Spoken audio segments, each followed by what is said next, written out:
Baik, selamat siang buat rekan-rekan semua.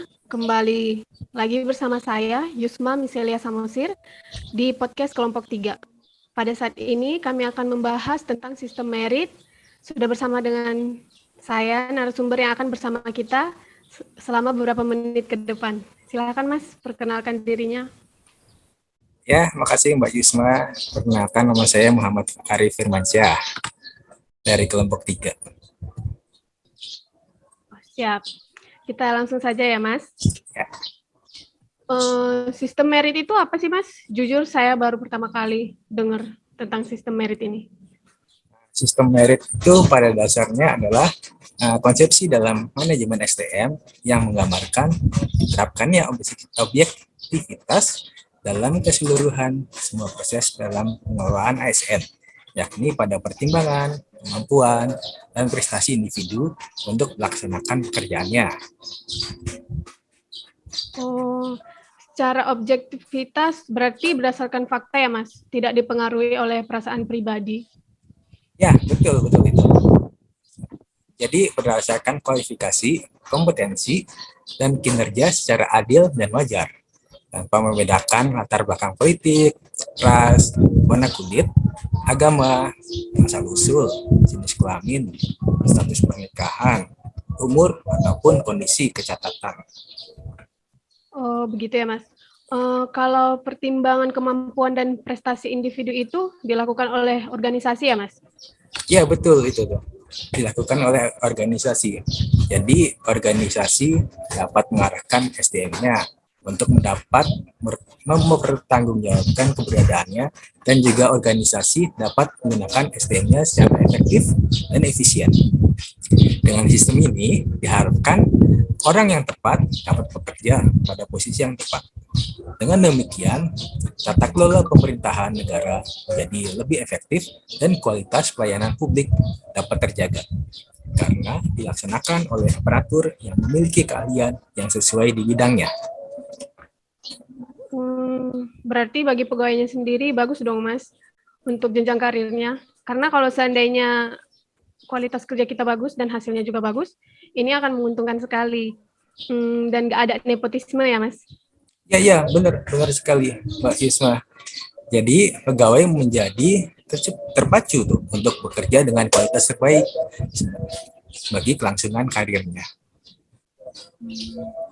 Kalau seandainya nih Mas, ada pegawai yang memang tidak mau untuk meningkatkan kualitas dirinya, atau bisa dibilang mudah puas dengan apa yang sudah dimiliki. Kira-kira ada pengaruhnya kah Mas untuk sistem merit ini? Nah, dalam konteks tersebut, kita kan tahu bahwa ASN itu untuk melayani masyarakat, di mana untuk memperbaiki kinerja, pelayanan publik harus dimulai dari memperbaiki kinerja ASN secara individual.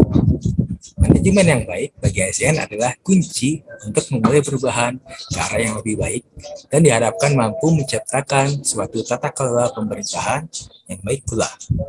Melalui merit system, ASN akan mendapatkan bentuk rewards dan punishment sebagai dampak dari produktivitas kerjanya dan diharapkan mampu memenuhi aspek equity di kalangan ASN. Oh, begitu, Mas. Kemudian nih, Mas, dalam prakteknya kan masih sering dijumpai mekanisme penilaian kinerja yang tidak didesain berdasarkan pada kinerja pegawai, tapi lebih mengedepankan aspek kesamaan ataupun pertimbangan lain seperti senioritas. Keadaan itu kan, Mas, bisa saja menimbulkan frustasi dan dismotivasi bagi pegawai yang memiliki kontribusi yang tinggi. Karena ketidakpuasan pegawai berprestasi dan pembiaran terhadap pegawai yang berkinerja rendah ini akan mempengaruhi kualitas pelayanan sektor publik. Hal ini menyebabkan penyimpangan, ketidakadilan pelayanan, perilaku tidak ramah, dan pembiaran dalam wujud pelayanan yang seringkali kita jumpai sebagai akibat dari ketidakpuasan pegawai. Jadi seringkali berdampak pada masyarakat. Jadi mereka merasa kok pelayanannya begini, kok pegawainya jutek sekali. Nah, dari hal tersebut, Mas, kira-kira bagaimana sistem merit ini dapat menjadi solusi bagi permasalahan tersebut? Dalam sistem merit, berbagai keputusan dalam manajemen SDM didasari pada kualifikasi, kompetensi, dan kinerja.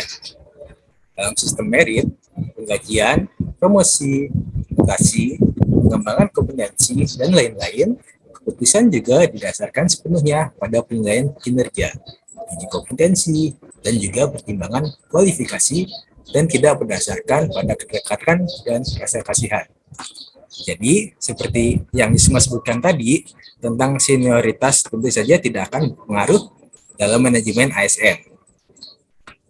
Wow, sangat bagus sekali ya Mas untuk kelangsungan pegawai dan juga organisasi dan juga kualitas pelayanan yang akan dihasilkan.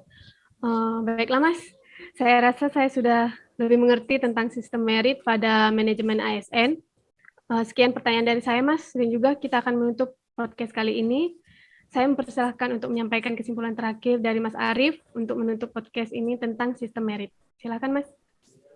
Terima kasih Isma. Sistem merit adalah kebijakan dan manajemen ASN yang berdasarkan pada kualifikasi, kompetensi, dan kinerja secara adil dan wajar dengan tanpa membedakan latar belakang politik, ras, warna kulit, agama, asal-usul, jenis kelamin, dan status pernikahan, umur, atau kondisi kecatatan. Pencantuman sistem merit ini mengindikasikan keseriusan pemerintah untuk menerapkan objektivitas dalam manajemen ASN dan juga keharusan semua instansi pemerintah untuk menerapkan sistem merit dalam pengelolaan ASN-nya. Prinsip keadilan dan kewajaran yang ada dalam pasal di atas harus diterapkan untuk menjamin karir ASN yang jelas dan juga untuk tujuan peningkatan akuntabilitas kinerja pemerintah. Baiklah, terima kasih kepada Mas Arief atas informasi yang telah diberikan. Cukup sekian podcast kali ini. Kami mengucapkan banyak terima kasih kepada Bapak Kris Kuntadi sebagai tutor agenda 3. Kurang lebihnya mohon maaf, dan kami ucapkan terima kasih telah menonton podcast kami tentang sistem merit. Dan sampai jumpa kembali. Sampai jumpa.